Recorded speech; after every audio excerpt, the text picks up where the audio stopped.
Good morning. Good morning. Brighter lights. Oops. Okay. Well, there we are. So, good morning. Today is Monday, July 3rd, 2023. Here we are in Pahrump at Department of Career Services, Thriving Warrior Department of Career Services, where our goal is to help you get from point A to point B.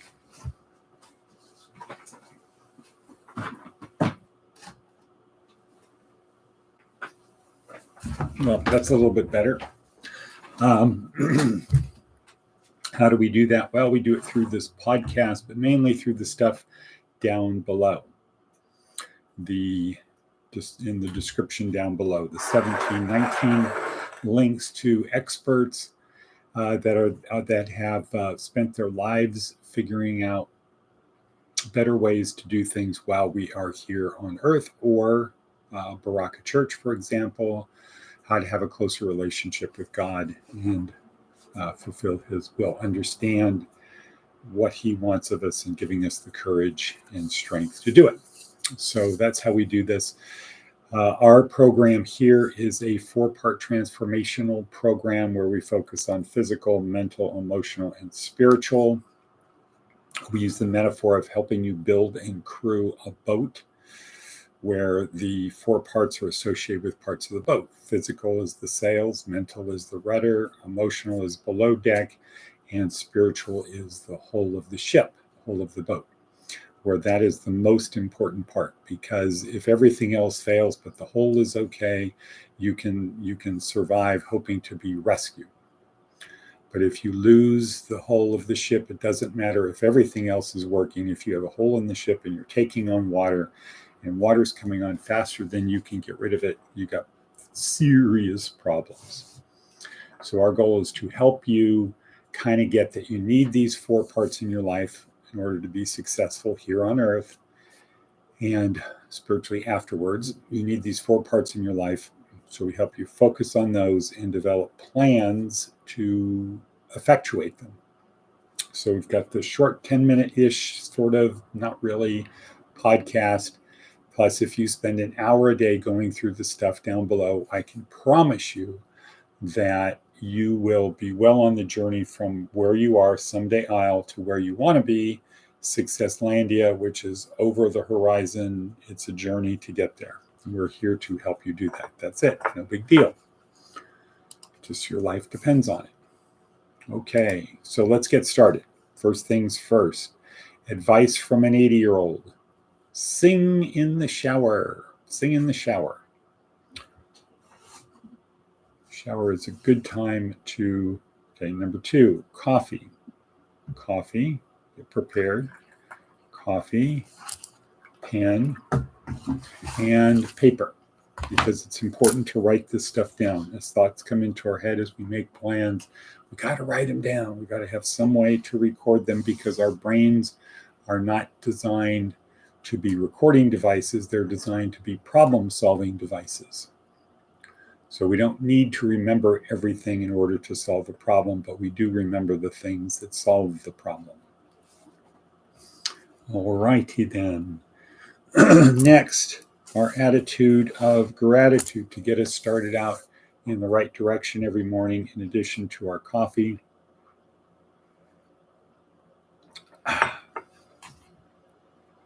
Good cracker. In addition to that, we have our attitude of gratitude. So write in your book, I'm so happy and grateful now that blank. I'm so happy and grateful now that blank, which I have written in my book. And then ask your brain the question, what am I so happy and grateful for right now? And then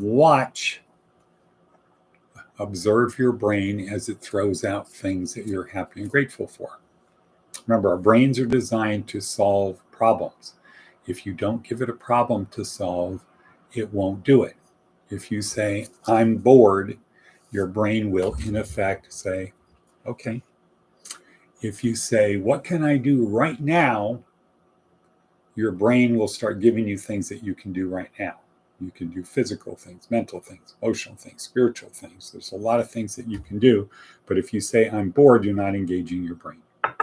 So we got to ask the question, what am I so happy and grateful for right now? And then you can click off things like that. No. Yeah, that's worth writing down. Because we don't need to write down everything we're happy and grateful for. This is the thing I'm so happy and grateful for.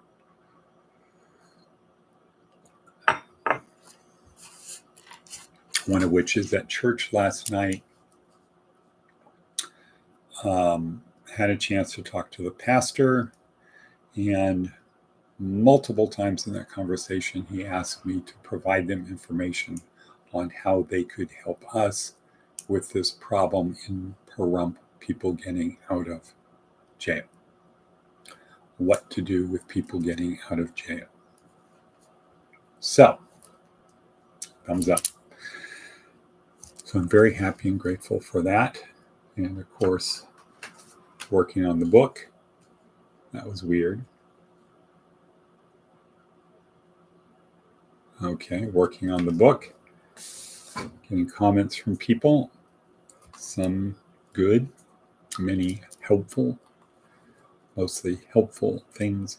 All right, next. Okay, this is week 3, day 1 of our neuroscience-oriented approach to success. Day 1 of week 3, outside my school-sized kingdom, or this is really about how do you get people on your boat. Last week was how do you build the boat, neuroscience-oriented approach. That was learning about neurons, neurotransmitters, and the reticular activating system. The bigger scheme of things, that's part of the mental. Bigger scheme of things, it's about how to get people on the boat. How to build the boat. This week, it's about how to get people on the boat. You have to get the right people. You have to get people. The journey is too long. That means you need a boat that's large. The boat is too large for one person to do all the work. So you have to build a boat that's big enough to hold a crew and a boat that's strong enough to endure the journey along the way. So this week it's about getting the right crew. And obviously, you can imagine if you have a long journey, you need to have the right crew. So how to pick the right crew. And this week today we start with David Logan, former USC professor, talking about tribes. We're all in tribes. And he talks about the tribes. The bottom line for us is you want to get the right people, join a tribe, nudge it forward. Because a tribe is comprised of people like you. You need to get people compatible with you on this long journey, right? Not people not compatible with you. Okay, so that's that. Let's move on to Seth Godin because time is racing. When the future finds us.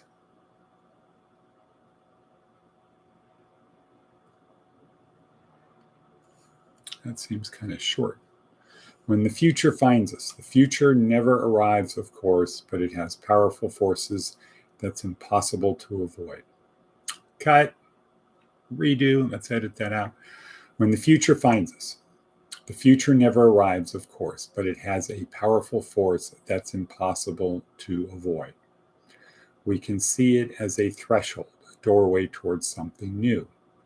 Or we can fight it as an unwanted change and discover that it has traction, tenacity, and leverage. We can influence the future, but we can't pretend it doesn't exist. Okay, we can influence it, but we can't pretend it doesn't exist. So I would take that to mean don't just think about the now. Don't just live in the now. Yes, you must live in the now, but if you live only in the now, you're always reacting to the future when it arrives. Interesting. Indeed. All right. Our Aesop's fable. The cat and the birds. A cat was growing very thin. As you have guessed, he did not get enough to eat. One day he heard that some birds in the neighborhood were ailing and needed a doctor. So he put on a pair of spectacles and, with a leather box in his hand, knocked at the door of the birds' home. The birds peeped out, and Dr. Cat, with much solicitude, asked how they were. He would be very happy to give them some medicine. Tweet, tweet, laughed the birds. Very smart, aren't you? We are very well, thank you, and more so if only you keep away from here. Moral of the story: be wise and shun the quack. Okay, so again, this was written for a different time, a different place, where it was a time of scarcity, where people were fighting over limited resources, not where we are more in a system of abundance. So it was be wise and shun the quack. So if it's somebody coming along with something that sounds too good to be true, it probably is. However, here's what I say to you. If the cat put as much effort into finding food as he put into pretending to be a doctor, he wouldn't be hungry. This is an example of the second law of power: never give up power. The cat went from being a fearsome hunter to a joke. The birds could have made a trade with the cat. Well, if you do blank, we'll give you blank to eat. Let's work together. Right. So in a environment where there is not scarcity, where there's abundance, the key thing to do is cooperate. Cooperate. A rising tide lifts all boats. If we're in a environment of abundance, let's work together so we can get more than we could independently. All righty then. Our prayer for the day before the day's work. Lord, as we go to our work this day, help us take pleasure therein. Show us clearly what our duty is. Help us to be faithful in doing it. May all we do be well done, fit for thine eye to see. Give us enthusiasm to attempt, patience to perform. When we cannot love our work, may we think of it as thy task, and make what is unlovely beautiful through loving service. For thy name's sake, amen. Okay, well, didn't roll off the tongue well. How are we doing on time? It is 12:13 minutes. Okay, so let's wrap this up, everyone, because it's a big day, the 3rd of July. It's kind of a quasi-work day, not really, kind of one of those interesting days, because tomorrow is a holiday, unless today's a legal holiday. Have to check that. Okay, let's see. So, kinship. Yes, it's all about kinship. It's about kinship. There's no us and them, only us. Let's perpetuate programs providing proper kinship. Okay, so second to last morsel, Navy SEAL type orientation to life. Act such that yesterday was the only easy day. And for me, that is getting comfortable being uncomfortable. And the last one is, if we're still here, what does that mean? That means God is not through with us yet. We still have something to do, meaning and purpose. Act such that everything you do matters, and service to others. Good system, because as we learned last week, it will release oxytocin and serotonin, which will make you feel good. All right, lastly, and shalom and cut. So Charlene is not doing Bible study today. She is at Oh Happy Bread. Oh Happy Bread. Charlene's at Oh Happy Bread. And hopefully I will be going with Charles to P&P to see whether the rumor is correct, whether the Lord's will shall be done. All right, and cut.